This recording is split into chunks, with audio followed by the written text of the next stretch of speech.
OK, it is time, of course, for my next guest. In front of or behind the camera, either way, he has been responsible for some of the biggest movies of recent years. He's a fabulous actor, he's a great director, he's also one hell of a producer. Will you please welcome Mr. Danny DeVito?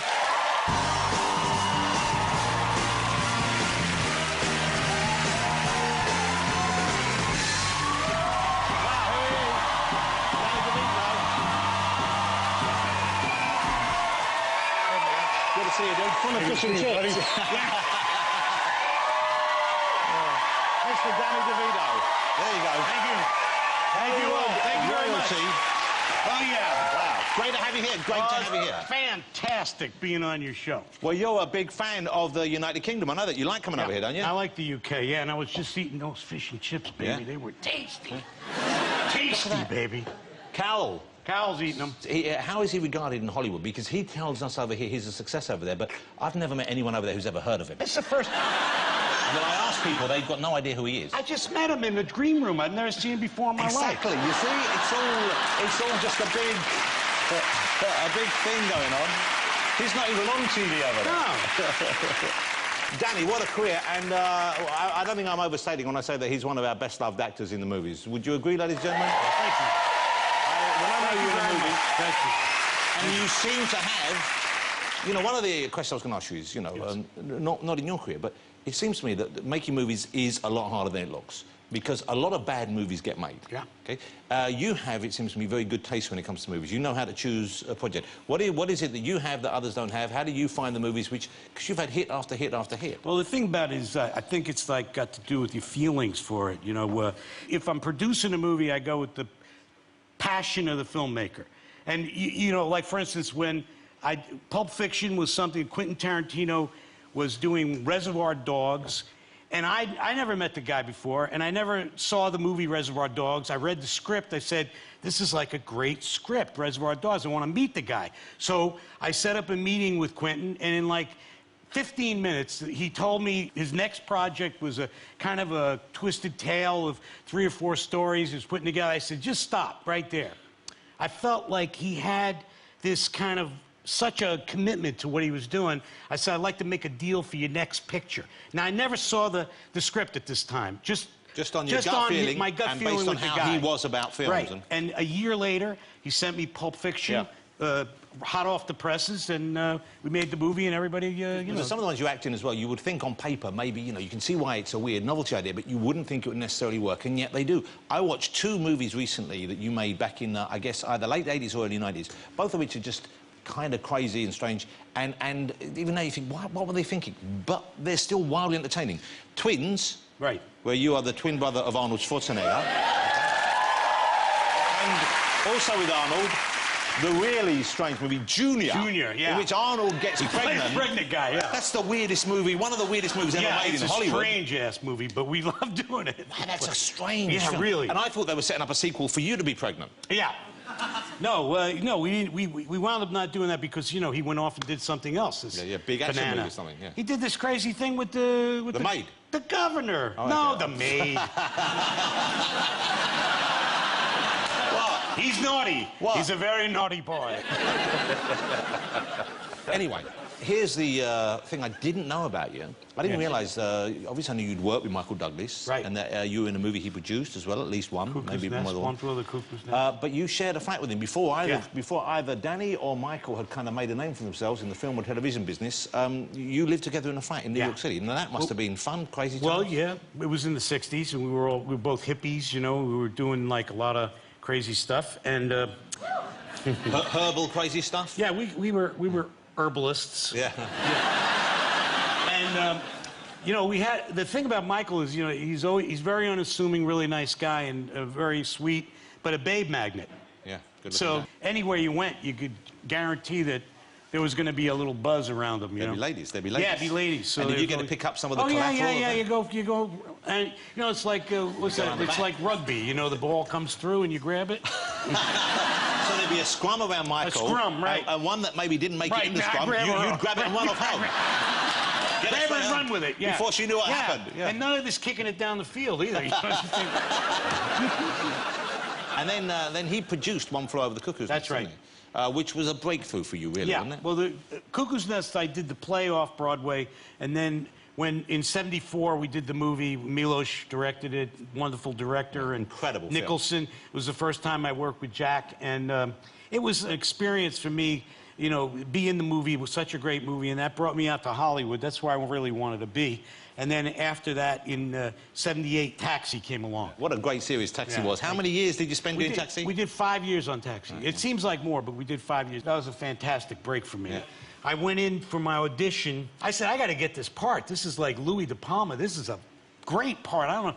What am I going to do to make an impression? And I walked in the room, and I looked around. They were all there. It was very scary. You know, when you're an actor, you got to go to that one seat that you got to go in, and they audition you. And I said, I took a chance. I said, I want to know one thing before we start. Who wrote this shit? And I threw it on the table. And then the rest of the day was mine. Yeah. It didn't matter what I said. If I said, and I got to laugh. You know what I mean? It was one of those things. Yeah. But that's a gamble. You took a big gamble there. You got to take a chance. Is that... You know, you're taking a chance every night, right? Oh, I've taken a few too many. Well, they don't always pan out. So Rhea Palmer, your wife... Rhea Perlman. Was Rhea Perlman, I'm so sorry. That's okay. You met her in Taxi or you met her before Taxi? No, I met her before Taxi in the theater. How long before you got together? How long before you went out on a date after that? We went to have coffee that night afterwards, wow. And then I, got her phone number, and you know how it goes. How long ago was that? How long have you been together? That was like 1970. Wow, so you've been together We were together 10 years, and then we got married. So you've been together 42 years, in actual fact. Wow, that's incredible. Yeah, that's incredible. By anyone's standards, not just Hollywood. Well, Yeah, I've been together coming up for 25. You and your wife have been together 25 years? 25 years this coming Sunday. Man. Yeah. But we sleep with a lot of other people. No, I know. It's the only way to keep it together. Oh, yeah. But then making the leap from TV to movies, that's a pretty tricky thing. And that was Michael Douglas, again, who helped you there, didn't he? Yes, that's right, with Romancing the Stone. That was big. Yeah. That was really big. Hey, now, here's the exciting news, and you will no doubt have enjoyed with me Danny's company here. He's just great fun to be with and great charisma you have. He's here to be back on stage in London, ladies and gentlemen, in the West End, in a very funny comedy at the Savoy Theatre, which is the old Gilbert and Sullivan Theatre, of course, in The Sunshine Boys, which was a wonderful movie many years ago, and then you're with Richard Griffiths, you're going to say. Yeah, Richard Griffiths and I, yeah. Now, remind me of the story, because I saw the movie many years ago. Actually, it was a play first in the 70s. It's written by Neil Simon. And it's two guys who were in vaudeville, and they wind up separating because one guy wants to retire. So my character is left, right, without a job because the other guy goes off to do something else. A famous double act. Yeah. And one guy goes one guy and leaves the other guy. leaves me be. And now for 11 years I'm sitting around looking for a job, and finally somebody comes looking to put the team together for one night for a special, like a TV special. And it's like oil and water, and we have a lot of really great fun. Today was my first day rehearsal. I'm having such a great time with Richard. It's just amazing. One final thing before you go. What's this thing you're doing with your foot these days? Someone told me that you were in the green room earlier and you took a picture of your foot for some reason. What weird fetish is this that we've stumbled upon here, Dan? Well, I take a picture of my right foot and I tweet it wherever I go. You know, I have my cell phone, and I've been doing it for like a few years, and I've got a couple million followers, actually. Wow.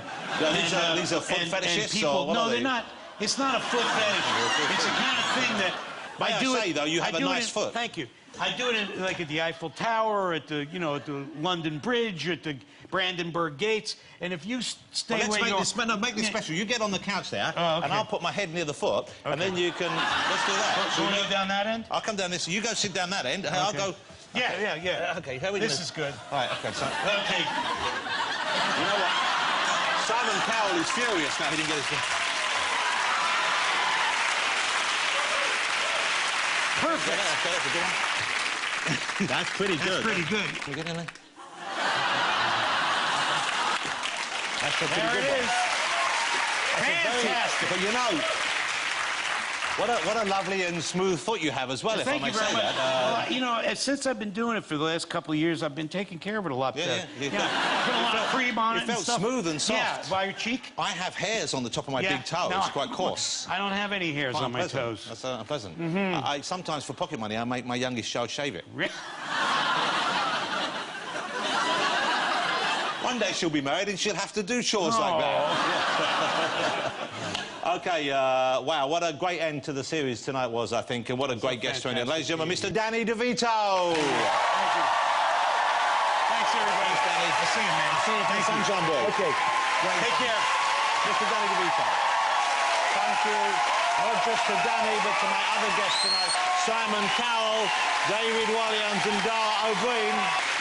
As I said, that's it for this series. We'll be back in the autumn, but now here he is with a very special version of his massive hit, Earthquake. Please welcome Labrinth.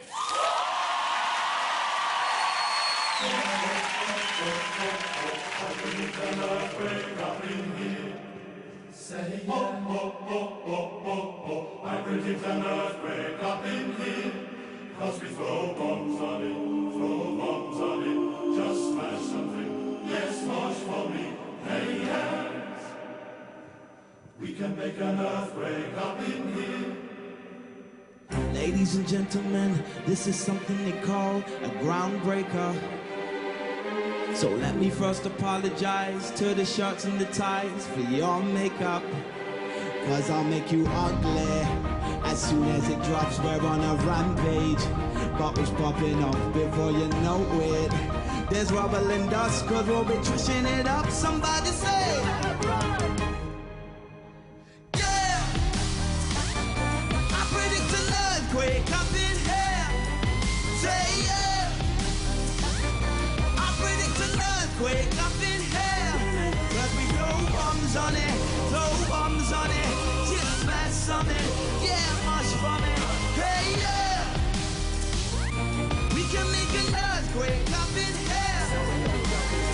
Ladies and gentlemen, what you're about to witness is no illusion. And now we got the bass playing from here to Buckingham Palace, they're all moving. Hey Simon, with that sitting pop turning them psycho. Everybody rock, let's bring the house down to rubble and dust, 'cause we'll be trashing it up. Somebody say, I'm saying yeah. I predict an earthquake up in here. Say yeah. I predict an earthquake up in here.